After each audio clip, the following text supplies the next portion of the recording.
Donc, les Nishmat Avi Omori, mon cher père Alav Shalom, Hanoun Ben Nissim. Parachat de Shlach Lecha. Alors, je vais tout de suite trop compliqué à comprendre à 100%. Dans la mesure où on a quand même affaire à des explorateurs que mon cher Rabbeinu a envoyés pour aller visiter en avant-première, quand on appelle ça en éclaireur. Envoyé en éclaireur, donc ces personnages qui étaient, selon toute vraisemblance et selon ce qui est décrit dans la Torah et tel que les commentaires l'expliquent, des gens extrêmement élevés, extrêmement grands. Et donc c'est difficile de comprendre comment ils sont revenus avec de tels propos sur la terre d'Israël, dont Akadosh Baruch Hu avait dit que c'était une terre qui nous correspondait, une terre ruisselante de lait et de miel, et qu'il n'y avait là-bas à prendre que du bien. Difficile à comprendre comment ils ont pu revenir avec un rapport aussi catastrophique, entraînant avec eux les Bnei Israël dans un désespoir qui a fait qu'ils ont fini par refuser d'entrer en Eretz Israël, et ça a coûté ce que ça a coûté, puisque à l'époque, le jour où les explorateurs sont rentrés à la maison, c'était Tisha B'Av, c'était le jour du 9 Av, et que Kadosh Baruch Hu a dit, à partir de cette fois-ci, le 9 Av est marqué comme étant un jour de kata. Et donc depuis d'année en année, ça n'a pas loupé. C'est un rapport d'expert. Pas mal. Pas mal. Ok. Donc un peu difficile à comprendre. Alors nous on sait, on commence un peu par la fin, mais pas grave. Nous on sait que au niveau on va dire du regard profond qu'on peut porter sur la Torah, à travers les différents textes kabbalistiques, chassidiques, inspirés aussi par le Or HaHaim HaKadosh, on sait que les explorateurs, en fait, justement, ils ont été victimes de leur grandeur, dans le sens où ils voyaient en fait toute cette mise en place d'Akadosh Baruch Hu dans le désert, la manne, le puits, et tous les miracles qu'ils voyaient au quotidien, qui leur permettaient d'avoir un vrai contact avec Dieu, donc être tout le temps entre les mains d'Akadosh Baruch Hu en quelque sorte. Et ils craignaient, comme ça expliquent ces maîtres-là, ils craignaient qu'en rentrant en Eretz Israël, il allait falloir vivre une vie matérielle, il va falloir commencer à s'installer sur son propre territoire, il va falloir commencer à travailler la terre, à faire de l'agriculture pour manger. Donc la prise en charge d'Akadosh Baruch Hu allait devenir complètement différente. Et donc le contact avec Dieu allait en quelque sorte, à leurs yeux en tout cas, allait s'amoindrir, puisque jusque-là, qu'avait-il à faire? À part profiter des enseignements de Moshe Rabbeinu, à part profiter de la Torah, à part profiter de la délectation de la présence de Dieu, ils n'avaient rien à faire. Mais arrivé en Eretz Israël, il allait falloir commencer à rentrer dans la vie matérielle, dans la vie active, etc. Ils avaient peur que cette déconnexion avec la vie spirituelle profonde qu'ils avaient maintenant allait les déstabiliser et qu'ils allaient descendre de niveau. En fait, ils avaient très peur, ils préféraient rester dans un confort, le confort du désert, qui leur permettait une stabilité spirituelle, plutôt que de prendre le risque de rentrer en Eretz Israël et que cette terre, dont ils disent qu'elle dévore ses habitants, on voit bien, la vie matérielle, la terre, la vie matérielle nous dévore. Il faut aller bosser, il faut aller faire ci, il faut aller faire ça. Donc du coup, par rapport à quelqu'un qui serait complètement pris en charge et qui pourrait être toute la journée en train d'étudier la Torah, de prier, de penser à Dieu, la différence elle est majeure. Donc ils ont eu cette crainte-là. Donc c'est comme ça qu'on a l'habitude d'expliquer de façon profonde comment on comprend la démarche des Bnei Israël de vouloir refuser en quelque sorte l'offre d'entrer en Eretz Israël, mise en adéquation par rapport à leur grandeur. Je ne comprends pas, ils n'ont pas juste désobéi à Dieu. Donc c'est difficile de comprendre cette chose-là, et c'est comme ça qu'on a l'habitude d'expliquer. On a déjà vu ça par le passé, et on y reviendra peut-être dans une autre étude. En tout cas, à travers cette vision globale, on comprend un peu mieux les choses. Mais on est obligé de focaliser sur certains points, parce que si Akadosh Baruch Hu nous présente les choses d'une certaine façon, même si nous on est obligé de relativiser encore une fois, même si on est obligé de relativiser par rapport à la grandeur des personnages et de ne pas croire qu'ils se sont bêtement plantés dans des pièges tendus par le Satan, il n'en reste pas moins que Akadosh Baruch Hu fait exprès de nous faire focaliser sur certaines choses, même si encore une fois on est obligé de le prendre avec des pincettes, mais si on nous le présente comme ça, c'est parce que nous à notre niveau on doit apprendre certaines choses. Et donc on va essayer justement d'apprendre ces choses-là à travers quelques éléments donc liés à la paracha. Il y a un midrash sur la paracha de Shlach Lecha. Dans le midrash là-bas, c'est écrit au nom de Rabbi Eliezer Agadol. Rabbi Eliezer, il ramène un pasouk. Donc c'est écrit dans un verset des prophètes que tout finit par flétrir. Oui, tout finit par s'user, tout finit par faner. Il y a une seule chose qui tient à tout jamais et qui jamais ne se dément ni jamais ne se flétrit, c'est la parole d'Akadosh Baruch Hu. Et Yavesh Hatzir Navel Tzitz Udvar Elokeinu Yakum Le'olam. Tout finit par flétrir, même les bourgeons, même les feuilles, les fleurs, tout ce que vous voulez, ça finit un jour ou l'autre par se dessécher. Par contre, Dvar Elokeinu, la parole d'Hachem, Yakum Le'olam, elle restera toujours et elle jamais ne se démentira. Et le Midrash dit, ça parle de quoi? Ça parle, dit le Midrash, à travers un machal, une parabole. C'est un roi qui avait quelqu'un qu'il aimait profondément. Ouais, et il lui a dit, viens avec moi, et genre, suis-moi, sois mon collaborateur, et en contrepartie, je te donnerai des grands cadeaux. C'est ce qui s'est produit, et finalement, l'autre, le collaborateur en question, il est mort avant que le roi n'ait eu le temps de le récompenser. Qu'est-ce qu'il a fait le roi? Il est parti chez le fils de cet homme-là, et il lui a dit, voilà, ce que je dois à ton père, c'est pas parce qu'il est mort que ma parole est... Ma parole est engagée. Voilà, ma parole ne vaut plus rien, ma parole est engagée, donc ce que je devais donner à ton père, je te donne à toi, en tant qu'héritier. Ok, donc je ne reviendrai pas sur mon engagement. Dit le Midrash, ce machal, en fait, on va l'expliquer maintenant dans la réalité, c'est Akadosh Baruch Hu, le roi, qui avait quelqu'un qu'il aimait profondément, c'est Abraham Avinu. Et il a dit à Abraham Avinu, viens avec moi, Lech lecha me'artzecha, quitte ton pays, et viens, on part ensemble dans une aventure merveilleuse, en Eretz Israël, etc., enfin, dans un endroit que je te dirai. Et Abraham Avinu, il a dit, ok, banco, je viens. Et il a suivi Akadosh Baruch Hu. Et Dieu lui a dit en contrepartie, je te donnerai la terre d'Israël, etc., et tout ce qui va avec. Finalement, Abraham Avinu a quitté ce monde. Akadosh Baruch Hu a dit à ses enfants, ma parole, Yaakov Le'olam, ma parole est engagée. Je l'ai promise à Abraham Avinu, mais Abraham Avinu a quitté ce monde. Maintenant, je vous la donne à vous, parce que je ne me démentirai pas. Comme ça dit le Midrash. Ok? Très bizarre ce Midrash. Très bizarre. Pourquoi? D'abord parce que quand Akadosh Baruch Hu a dit à Abraham Avinu qui lui donnait la terre, il lui a dit je te donne cette terre à toi et à ta descendance. Donc c'était déjà programmé que de toute façon la descendance d'Abraham Avinu était engagée. Deuxièmement, quel rapport avec ici? Qu'est-ce qui vient faire ici ce Midrash? Pourquoi on nous rapporte ça maintenant ici dans la paracha des explorateurs? Voilà, Akadosh Baruch Hu, il est engagé avec Abraham Avinu. Abraham Avinu, il a eu ce mérite de le suivre. Et maintenant, Akadosh Baruch Hu dit aux enfants, bon, je vous la donne à vous. Tiens, bon. On nous aurait dit ça au moment de la sortie d'Égypte, au moment de l'entrée en Eretz Israël, à la fin de Dvarim, ou au moment où les Béné Israël vont rentrer en Israël, ou bien au moment où on sort d'Égypte, au moment où Lech Lecha. Un rapport avec Abraham, ou un rapport avec le moment où Dieu dit, ça y est, on va prendre possession d'Israël. Il y a un rapport avec les explorateurs maintenant. Il faut comprendre une chose. À un moment donné, Akadosh Baruch Hu dit dans le texte de la paracha, donc, c'est Moshe Rabbeinu qui donne les directives pour les explorateurs en question, et il leur dit, vous allez rentrer en Eretz Israël, vous allez aller à tel endroit, Har HaEmori, sur la montagne de l'Émorien, Ve'el Kol Shchenav, et sur tous les voisins. Et les commentateurs expliquent, c'est qui les voisins en question? C'est ceux qu'on appelle Kéni, Kénizi et Kadmoni. Ces trois peuples, qu'on appelle le peuple Kéni, Kénizi, Kadmoni, dont les Chachamim disent c'est Ammon, Moab et Seir, c'est-à-dire Esav. Ok? Il était là-bas. Il était là-bas. Okay. Et donc vous allez voir un peu de quoi, où on en est. Et les commentateurs demandent, mais c'est bizarre, ces trois peuples-là, nous on sait qu'il y avait 7 peuples cananéens en Israël, et c'est contre ceux-là qu'il fallait faire la guerre pour entrer en Israël. Mais ces trois peuples-là, pour l'instant, ne sont pas d'actualité. Un jour viendra où il faudra effectivement avoir affaire à eux, mais pour l'instant, c'est pas d'actualité. Donc c'est quoi ces trois peuples?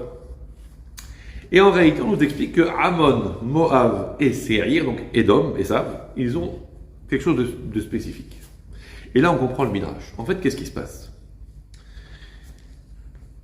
Abraham Avinu, jusque-là, jusqu'à l'histoire des explorateurs, Abraham Avinu n'était pas mort. Ah, Qu'est-ce que c'est que cette bah histoire? ouais. Vous savez que mourir, ça veut dire beaucoup de choses. Ok? Mourir, ça veut dire beaucoup de choses. Pourquoi? Parce que vivre, ça veut dire beaucoup de choses. Je vous renvoie à ce qu'on a déjà vu. Lorsque les frères de Yosef ont dit à Yaakov Avinu, oh, Yosef est en vie. Et il est roi en Égypte. Jacob, il a dit quoi? Non, je crois pas. Je peux pas croire. Après, il a vu arriver les chariots. Il a vu arriver tout ce que Yosef lui avait envoyé. Il a dit, ah, maintenant je crois. C'est quoi, je crois pas, je crois pas. C'est crédible ou c'est pas crédible? Yaakov Avinu, il n'avait aucun problème de croire que Yosef était vivant. Tout peut arriver dans la vie. Mais quand on lui a dit Yosef est en vie et il est le dirigeant de l'Égypte, il a dit, excusez-moi, pour vous, c'est quoi la vie? La vie, c'est quoi? C'est juste, t'es vivant, t'es vivant.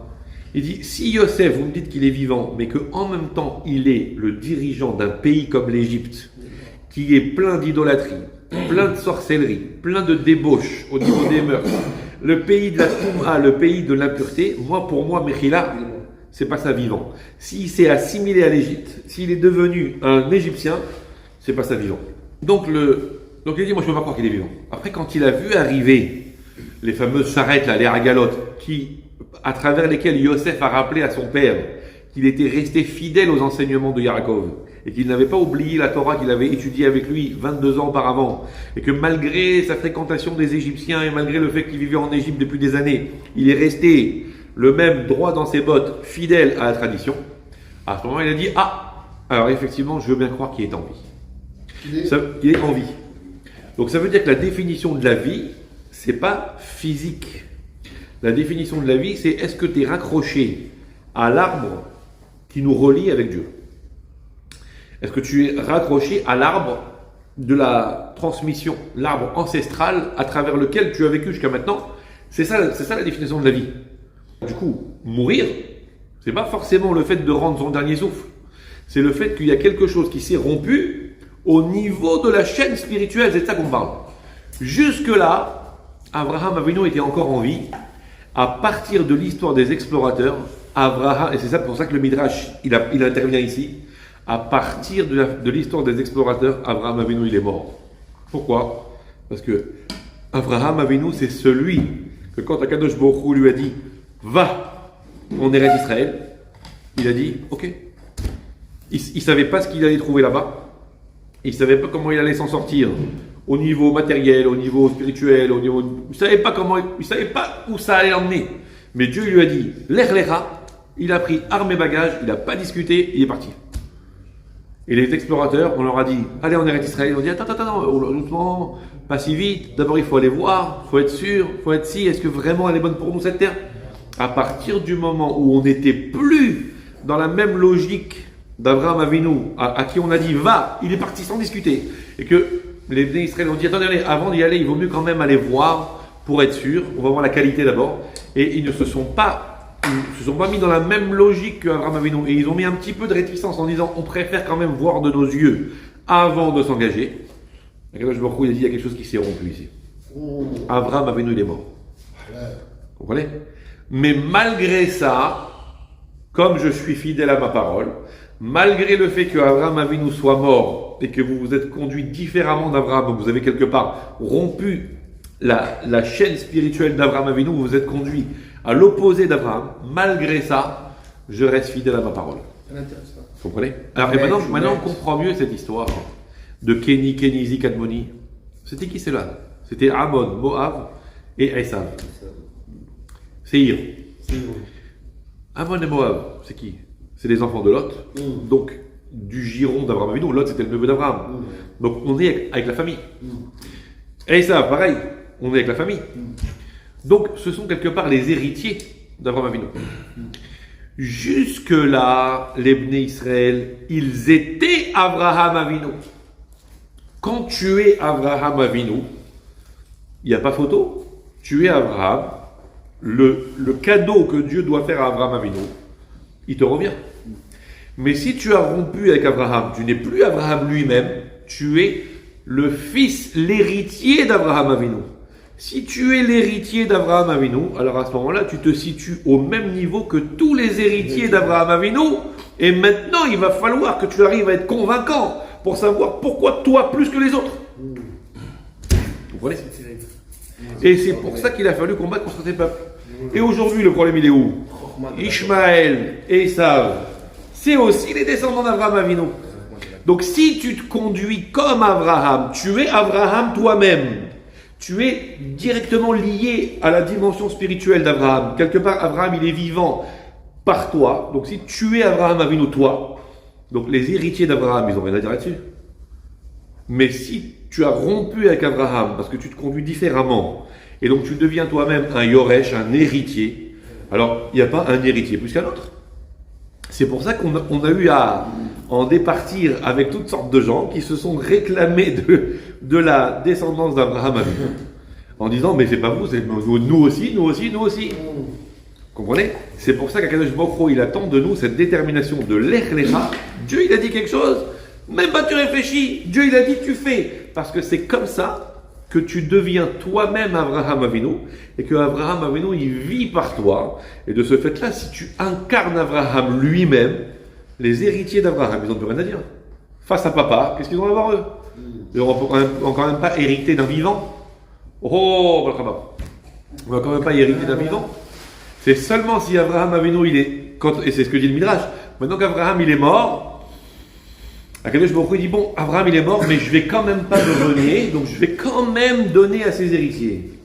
Mais le problème, c'est qu'il y a d'autres héritiers qui tapent à la porte. Maintenant, il va falloir être convaincant, il va falloir me montrer que vous êtes les héritiers les plus méritants. C'est ça tout le problème. Vous comprenez ? C'est ça qu'on parle ici. Maintenant, Jusqu'à aujourd'hui, ça. jusqu'à aujourd'hui, c'est ça qu'il faut comprendre. Parce que pourquoi, elle est où la lutte ? Elle est là. Elle est là la lutte. C'est clair. Vous comprenez ? Mais si on est là, nous on est clair. Attendez, mais je comprends pas. Qu'est-ce qu'il y a à discuter là ? Akadosh Baruch Hu nous a dit cette terre, elle appartient au peuple d'Israël, elle est faite pour Torah et Mitzvot, etc. Akadosh Baruch Hu, il a dit c'est comme ça, c'est pas autrement. Akadosh Baruch Hu dit c'est par là, c'est par là, c'est par là, c'est par là. Il n'y a pas à discuter. Celui qui s'inscrit dans une logique comme ça, où quand Dieu il dit quelque chose, même pas tu discutes et tu fais, d'un seul coup il ressuscite Abraham Avinu et il devient lui-même Abraham Avinu. Excusez-moi. Là, Dieu il a fait la même promesse à Yaakov. Oui. Or, les descendants de Yaakov Avinu, c'est nous, c'est les Juifs. Oui, mais il a fait la même promesse à Yaakov Avinu, mais c'était la promesse d'Abraham. C'était pas la promesse de Yaakov. Yaakov en tant que branche d'Abraham Avinu. Parce que jusqu'à Abraham, Isaac, Yaakov, jusqu'à même les bénis Israël qui étaient en Égypte, en fait, jusqu'à l'histoire des explorateurs, on était dans cette même logique de l'Echlecha. Comme Moshe Rabbeinu l'a dit, allez les enfants, on sort d'Égypte, on va en Eretz Israël, il n'y en a pas qu'à discuter. Arrivé à la frontière d'Israël, à cause des explorateurs, on a commencé à discuter, est-ce que vous êtes sûr, il faut rentrer, peut-être pas, peut-être il vaut mieux regarder d'abord. À ce moment-là, c'est à ce moment-là que ça a commencé à... On a commencé à rompre avec cette détermination. Dieu il a dit, il faut rentrer en Israël, on ne discute pas, on y va. Pas de problème. Ça explique la gravité de la sanction. Oui. Oui. Donc ça, c'est le premier point. Deuxième point, regardez ce qui est écrit.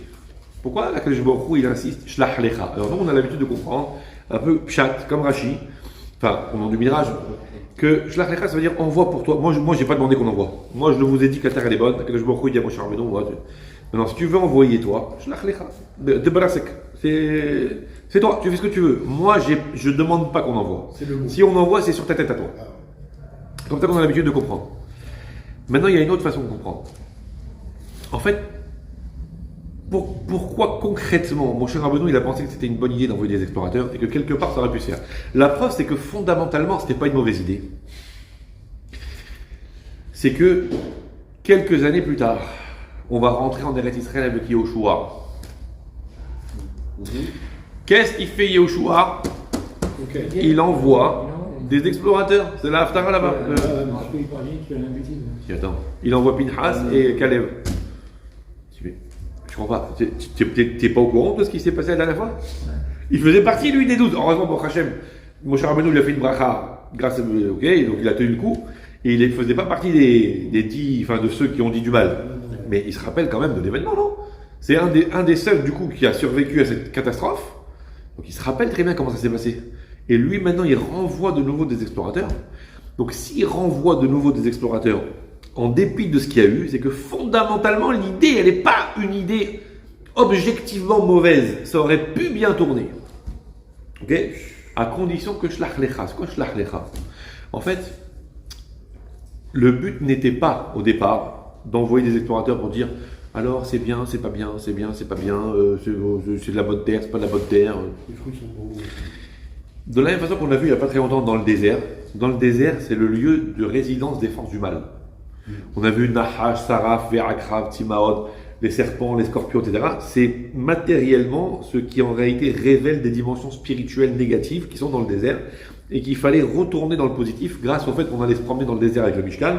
On a transformé l'obscurité spirituelle du désert en lumière spirituelle. En Eretz Israël à l'époque, c'était la même chose. C'était une terre sainte qu'on veut, mais en tout cas, elle a été investie par ces peuples cananéens qui y ont mis toutes sortes d'assanités, toutes sortes de to'evot, d'abominations. La preuve, c'est qu'Akadosh Baruch Hu, dans la paracha de Haremot, il nous dit attention, attention pour les Juifs. Comme ce que vous avez vu en Égypte, ne faites pas la même chose. Et comme ce que vous allez voir en Eretz Israël chez les Cananéens quand vous allez rentrer, ne faites pas la même chose. Oui, la paracha de Haremot qu'on dit à Mincha de Kippour avec les Harayot et tout. Ok? Je me crois, il y a comme les uns dont vous êtes sortis et comme les autres chez qui vous allez aller maintenant, attention, n'imitez pas. Ça veut dire que les peuples cananéens, ils ont mis en Eretz Israël aussi de l'impureté. Et il fallait, de la même façon qu'on a à travers le désert, on a amené de la Gdoucha dans le désert, de la même façon, il fallait amener de nouveau de la Gdoucha en Eretz Israël pour aller contre ce que les Cananéens avaient semé. Donc il fallait envoyer des gens. Sauf que pour combattre ce qu'on appelle les forces négatives spirituelles, les forces du mal, il faut des gens qui sont irréprochables. Parce que s'il y a la moindre faille, c'est un peu comme tout, quoi. C'est comme les sangsues. Ou non, pas les sangsues, mais les qui boivent le sang, là, je sais pas, les Dracula. Ouais. Ça veut dire que, en fait, les forces négatives, elles vont pomper d'où elles tiennent leur existence, de la Gdoucha. Alors, si quelqu'un il est irréprochable et qu'il n'a pas de faille, il n'y a aucune emprise pour les forces négatives, pour le Satan et pour les forces du mal de pouvoir aspirer de lui quelque chose. Mais si quelqu'un il a une faille, c'est comme quelqu'un il est coupé, à ce moment-là, celui qui veut lui prendre son sang, il peut. Donc de la même façon, il fallait envoyer que des gens irréprochables. Ok? Parce que si jamais il y avait eu quelqu'un qui n'était pas irréprochable, à ce moment-là, du fait que lui il était faillible et qu'il avait des failles, les forces négatives non seulement n'auraient pas été combattues, mais au contraire, elles lui auraient absorbé son énergie pour grandir encore. Donc il fallait envoyer des gens que les tzadikim, ce qu'il a fait Moshe Rabbeinu. Mais attention, Dieu il lui a dit, attention, shlach lecha, c'est toi qui dois envoyer. Ça veut dire que quand ils partent en exploration là-bas, ils doivent y aller en tant qu'émissaires de Moshe Rabbeinu. Pourquoi? Parce que shlucho chez la dame, komoto. L'émissaire de quelqu'un, il est comme lui. Ça veut dire que c'est comme si Moshe Rabbeinu lui-même il était allé. Et Moshe Rabbeinu, il est irréprochable. Mais si jamais tout le Ham Israël y va, il y a peut-être des gens qui ne sont pas complètement irréprochables. Donc si tout le Ham Israël y va, on n'y arrivera pas parce que peut-être il y a des choses négatives qui vont faire que le combat il est perdu d'avance. Donc tant qu'ils sont les émissaires de Moshe Rabbeinu, ça marche. S'ils sont les émissaires d'autre chose, ça ne marche pas. Or, le texte dit que c'est Moshe Rabbeinu qui les a envoyés, mais quand ils sont revenus, là-bas dans Dvarim c'est écrit, ils sont revenus et ils ont fait un rapport au Ham Israël. Ils sont venus voir tout le peuple et ils ont fait un rapport au peuple. Dis-moi, quand tu es envoyé par quelqu'un, à qui tu fais ton rapport? À celui qui t'a envoyé. S'ils sont revenus et qu'ils ont fait un rapport devant tout le monde, c'est qu'ils ont considéré qu'ils n'étaient pas les shluchim de Moshe Rabbeinu, ils étaient les shluchim du Ham Israël.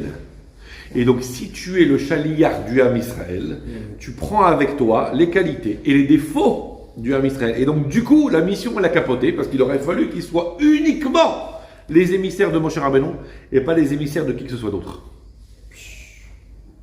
Ça marche? De là, on voit l'importance quand on fait une mitzvah, par exemple. Quand on fait une mitzvah, qu'est-ce qu'on fait quand on fait une mitzvah? On va transformer la matière. On fait la volonté d'Akadosh Baruch Hu. Évidemment, déjà, on s'attache avec Dieu parce qu'on fait sa volonté. Mais vous aurez remarqué qu'on fait la volonté de Dieu à travers la matière. On fait une bracha sur un aliment, on met des tefilines sur un bout de cuir, on met des tzitzit avec de la laine, on fait que des choses sur la main. En fait, le but, c'est non seulement de s'attacher avec Dieu, mais de transformer la matière obscure en un élément lumineux spirituel.